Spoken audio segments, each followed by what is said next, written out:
Yo, what's up? Baby, let's go.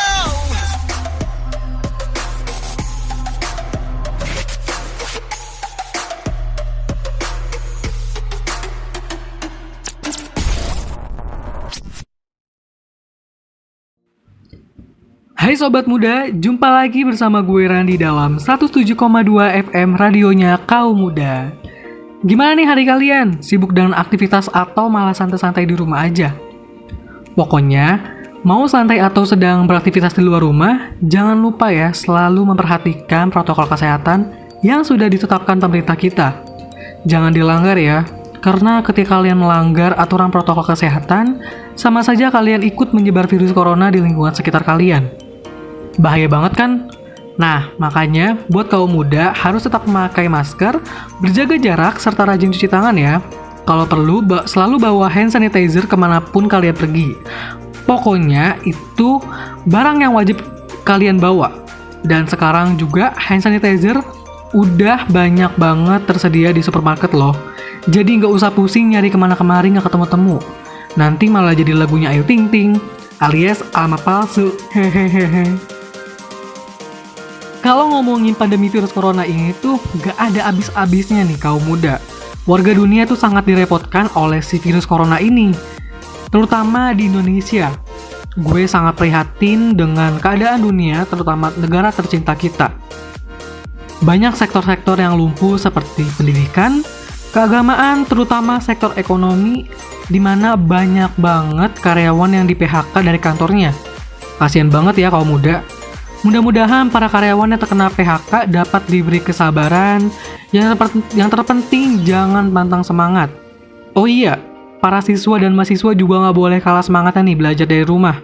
Nggak boleh malas-malesan, harus tetap semangat untuk meraih masa depan yang gemilang. Oke, langsung aja nih ya. Karena udah agak lama juga gue ngomong. Kali ini gue punya narasumber yang ingin berbagi ceritanya karena dia merupakan perantau dari daerah Solo yang bekerja di Jakarta. Kira-kira apa ya ceritanya? Yuk langsung aja kita simak ceritanya.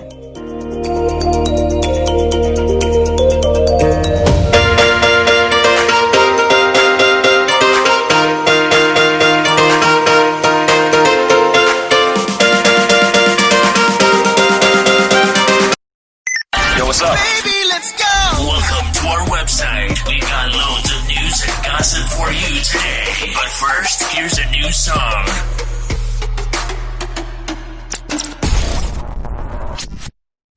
Pandemi virus corona pada saat ini merupakan permasalahan besar bagi seluruh warga dunia, terutama masyarakat Indonesia.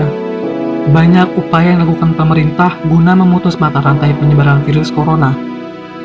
Mulai dari penerapan social distancing, isolasi diri, hingga pembatasan sosial berskala besar atau PSBB.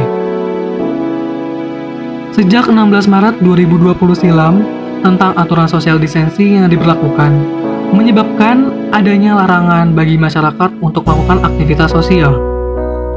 Aturan social distancing akibat virus corona ini berimbas pada banyak sektor yang ada di tanah air, mulai dari ekonomi, pendidikan, sosial, serta keagamaan. Belum lagi hal ini sangat berimbas pada para perantau dari berbagai daerah di Indonesia. Bagi para perantau yang dirumahkan dari pekerjaannya, tentunya mereka sangat sulit karena tidak adanya penghasilan yang mereka dapatkan. Jelas, ini sangat menyulitkan hidup mereka. Seperti yang dirasakan oleh Kristo, dia merupakan seorang perantau dari daerah Solo yang bekerja di Jakarta.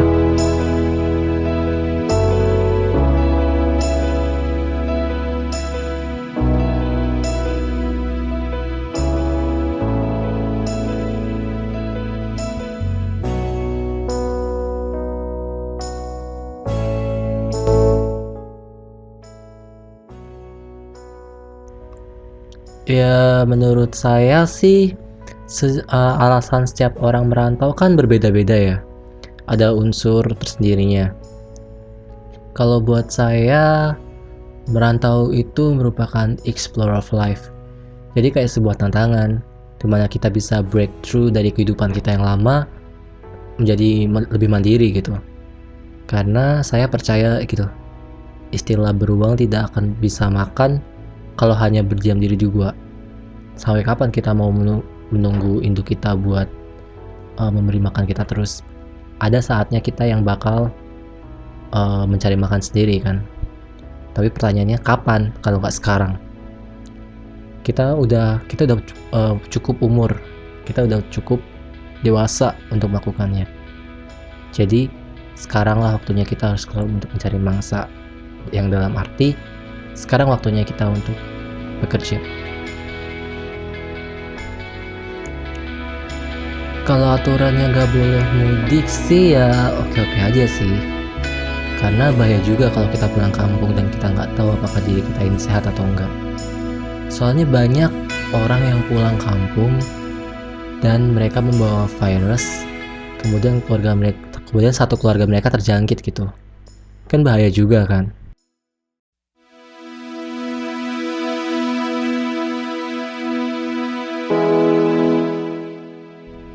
Nah, kasihan orang yang di kampung yang nggak tahu apa-apa, ntar tiba-tiba jadi ODP, ntar PDP. Kan juga kita juga merasa bersalah gitu sama mereka. Kalau misalnya kita kangen sama mereka ya kita tinggal video call aja, atau enggak call biasa by phone atau by WA atau Skype. Kan banyak tuh aplikasi-aplikasi tuh, apalagi teknologi sekarang udah canggih juga kan. Jadi nggak perlu pusing lah, nggak perlu mikirin yang aneh-aneh lah.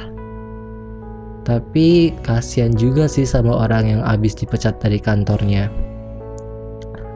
Ya emang sih sekarang lagi krisis banget, apalagi kantor-kantor sekarang pasti juga mencoba untuk mengurangi pengeluaran dari PHK beberapa karyawan mereka kan. Tapi ya kembali lagi gitu ke kantornya gitu. Mereka melakukan itu berarti orang itu belum cukup worth it untuk dipertahankan di kantor itu. Tapi kalau masalah PHK sih ya bakal susah juga sih buat mereka yang buat bayar kontrakan atau kosan mereka. Apalagi mereka yang udah punya anak, punya istri, pasti mereka punya tanggung jawab lebih gitu sama keluarga mereka. Ya apalagi bagi mereka juga yang kuliah atau apalah, itu kan buat bayar kampus juga, buat bayar kosan atau makan, itu kan mereka juga butuh ya. Ya jadi saya merasa ya susah juga sih kalau menurut saya gitu. Jadi untuk sekarang sih ya bertahan aja, how to survive di saat genting seperti ini. Gimana sih bisa memanage keuangan, bisa memanage keadaan, bisa memanage segalanya, itu sekarang tuh penting banget sih di saat seperti ini. Apalagi kita juga harus punya plan gitu, plan A, B, C. Seketika terjadi hal seperti ini, ya kita tahu gitu apa yang harus kita lakukan. Jadi kita bisa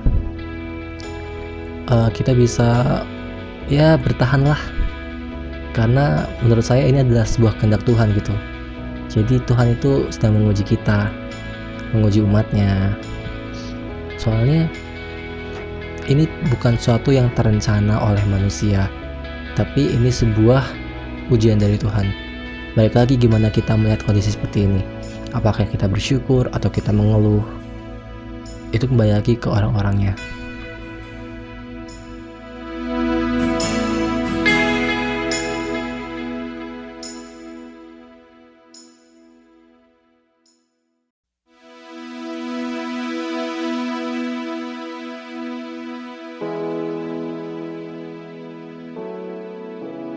Kristo merupakan salah satu perantau yang beruntung, karena dia tidak di PHK dari perusahaan tempat ia bekerja. Para perantau yang tidak di PHK biasanya mereka bekerja dari rumah atau dengan istilah work from home. Untuk para perantau yang terkena PHK, ini merupakan pilihan yang sangat sulit karena memilih untuk tetap tinggal di kontrakan atau pulang kampung, tetapi itu sangat beresiko. Belum lagi biaya hidup mereka. Ini merupakan hal yang paling sulit dalam kehidupan para perantau yang terkena dampak PHK.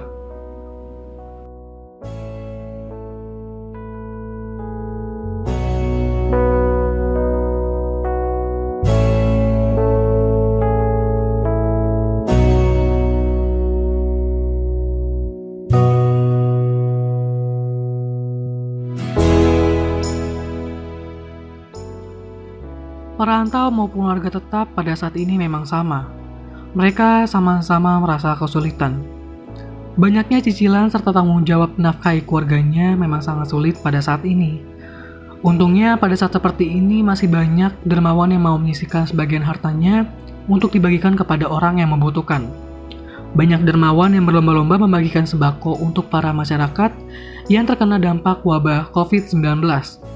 Kita sebagai masyarakat sekarang ini harus tetap mengikuti protokol kesehatan yang diberikan pemerintah. Dengan menggunakan masker, menerapkan social distancing, serta rajin mencuci tangan. Serta jangan pergi kemana-mana dulu ya. Karena kesadaran akan diri sendiri sekaranglah sangat penting. Menyelamatkan diri Anda otomatis akan menyelamatkan lingkungan kita.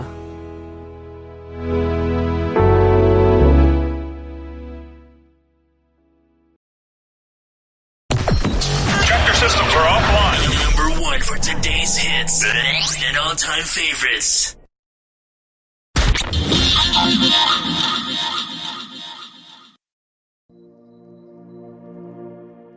Nah, tadi kita udah dengerin cerita dari Kristo, seorang pekerja rantau, serta tanggapan dia mengenai wabah COVID-19 ini.